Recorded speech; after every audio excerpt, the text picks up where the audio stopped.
Assalamualaikum warahmatullahi wabarakatuh. Shalom, Om Swastiastu, Namo Buddhaya, salam kebajikan, selamat sejahtera bagi kita semua. Sebelumnya, izinkan saya untuk memperkenalkan diri, karena ada pepatah yang bilang, tak kenal maka tak sayang. Kalau belum kenal, boleh dong kenalan. Perkenalkan, nama saya Rosa Suryani Tias, saya dari Fakultas Ilmu Administrasi, Prodi Ilmu Perpustakaan Angkatan 2022. Nomor induk mahasiswa saya 2250307071111018. Di sini saya akan menjelaskan materi tentang profesi pustakawan dan profesionalisme. Apa sih itu pustakawan? Menurut pasal 1 angka 8 Undang-Undang Nomor 43 Tahun 2007 tentang Perpustakaan, pustakawan adalah seseorang yang memiliki kompetensi yang diperoleh melalui pendidikan dan atau pelatihan kepustakawanan, serta mempunyai tugas dan tanggung jawab untuk melaksanakan pengelolaan dan pelayanan perpustakaan.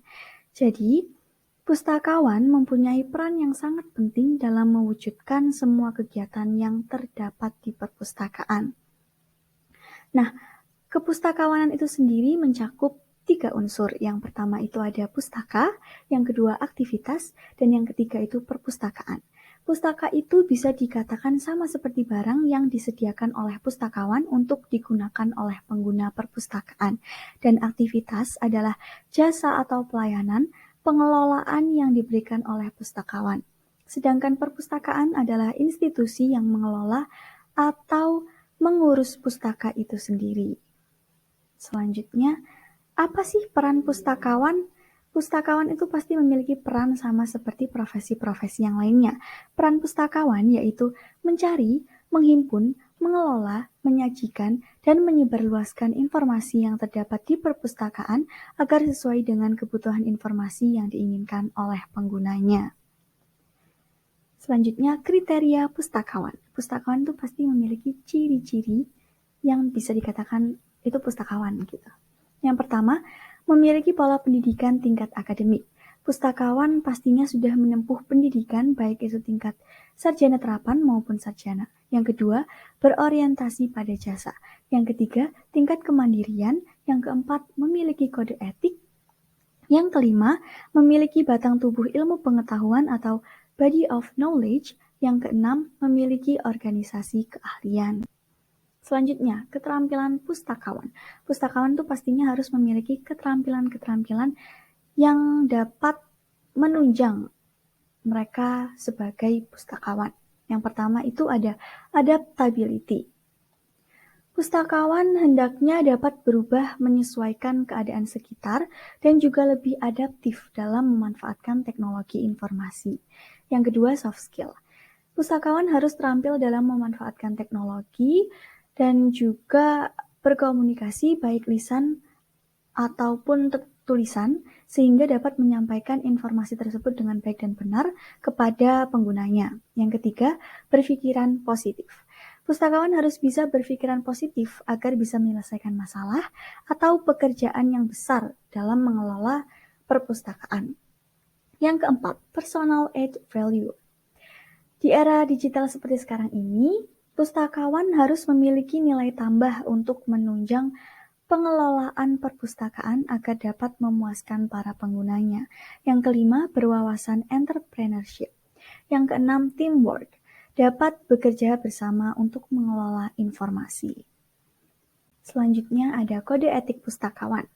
Sama seperti profesi yang lainnya, itu pasti memiliki kode etik. Nah, kode etik itu apa sih?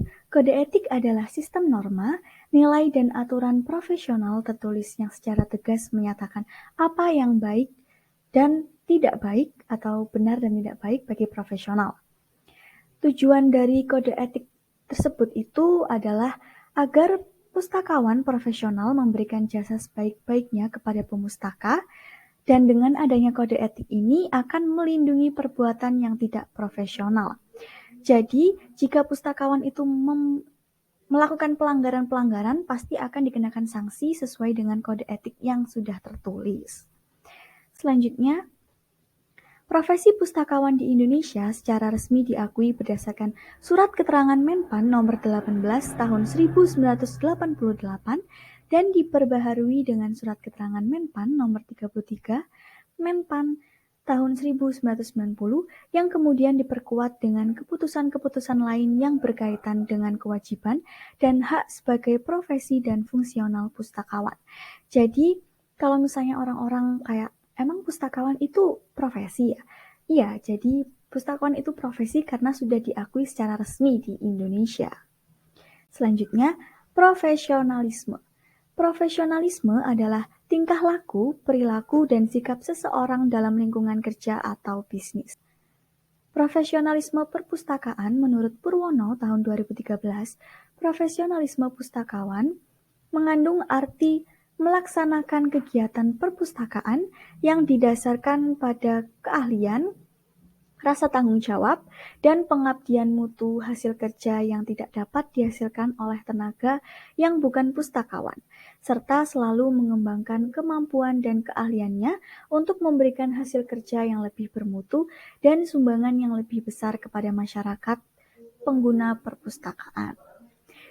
Jadi, perpustakaan itu memiliki keterampilan dalam melaksanakan tugas atau pekerjaan kepustakawanan, melaksanakan tugas pekerjaannya dengan motivasi yang tinggi, yang dilandasi oleh sikap dan kepribadian menarik, demi mencapai kepuasan penggunanya. Jadi, keahlian itu merupakan faktor yang sangat penting dalam menghasilkan hasil kerja serta memecahkan masalah yang mungkin saja akan muncul dalam mengelola perpustakaan itu sendiri. Selanjutnya ada uraian kode etik pustakawan. Di sini itu terdiri dari 2 bab. Bab pertama itu kewajiban pustakawan dan bab kedua itu ada sanksi. Bab pertama, 1. Pustakawan memiliki kewajiban kepada bangsa dan negara. Pustakawan harus bisa menjaga martabat dan moral serta mengutamakan pengabdian dan tanggung jawab kepada instansi tempat bekerja, bangsa dan negara. Yang kedua, pustakawan kewajiban kepada masyarakat. Yang pertama, pustakawan melaksanakan pelayanan perpustakaan dan informasi kepada setiap pengguna secara tepat, cepat, dan akurat sesuai dengan prosedur pelayanan perpustakaan. Pustakawan juga harus bersikap santun dan juga tulus dalam memberikan jasanya. Yang kedua, pustakawan melindungi kerahasiaan dan privasi menyangkut informasi yang ditemui atau dicari dan bahan pustaka yang diperiksa atau dipinjam pengguna perpustakaan. Yang ketiga, pustakawan ikut ambil bagian dalam kegiatan yang diselenggarakan masyarakat dan lingkungan tempat bekerja, terutama yang berkaitan dengan pendidikan, usaha sosial, dan kebudayaan. Yang keempat, pustakawan berusaha menciptakan citra perpustakaan yang baik di mata masyarakat. Yang ketiga, ada kewajiban kepada profesi. Pustakawan melaksanakan anggaran dasar dan anggaran rumah tangga Ikatan Pustakawan Indonesia dan Kode Etik Pustakawan Indonesia. Yang kedua, pustakawan memegang prinsip kebebasan intelektual dan menjauhkan diri dari usaha sensor sumber bahan perpustakaan dan informasi. Yang ketiga, pustakawan menyadari dan menghormati hak milik intelektual yang berkaitan dengan bahan perpustakaan dan informasi. Yang keempat, kewajiban kepada rekan sejawat pustakawan. Pustakawan harus memperlakukan rekan kerja berdasarkan sikap saling menghormati dan bersikap adil kepada rekan sejawat, serta berusaha meningkatkan kesejahteraan mereka. Jadi, pustakawan itu tidak boleh membeda-bedakan gitu.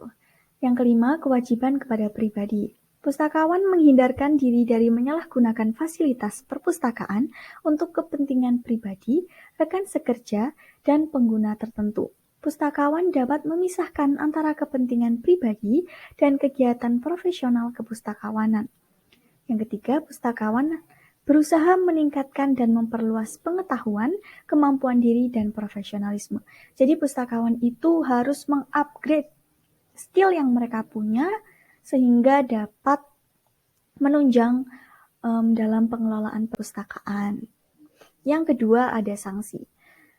Pustakawan yang melanggar AD atau ART-IP dan Kode Etik Pustakawan Indonesia dikenakan sanksi sesuai pelanggarannya dan dapat diajukan ke Dewan Kehormatan Ikatan Pustakawan Indonesia untuk keputusan lebih lanjut. Seperti yang sudah saya sampaikan tadi, jika pustakawan melanggar atau melakukan pelanggaran-pelanggaran pasti akan dikenakan sanksi sesuai dengan kode etik yang tertulis. Nah, ini adalah sumber referensi yang saya dapatkan sehingga saya bisa menulis PowerPoint ini. Terima kasih. Mohon maaf apabila saya ada salah kata. Semoga materi yang saya sampaikan dapat bermanfaat. Terima kasih. Wassalamualaikum warahmatullahi wabarakatuh. Sampai jumpa di lain kesempatan.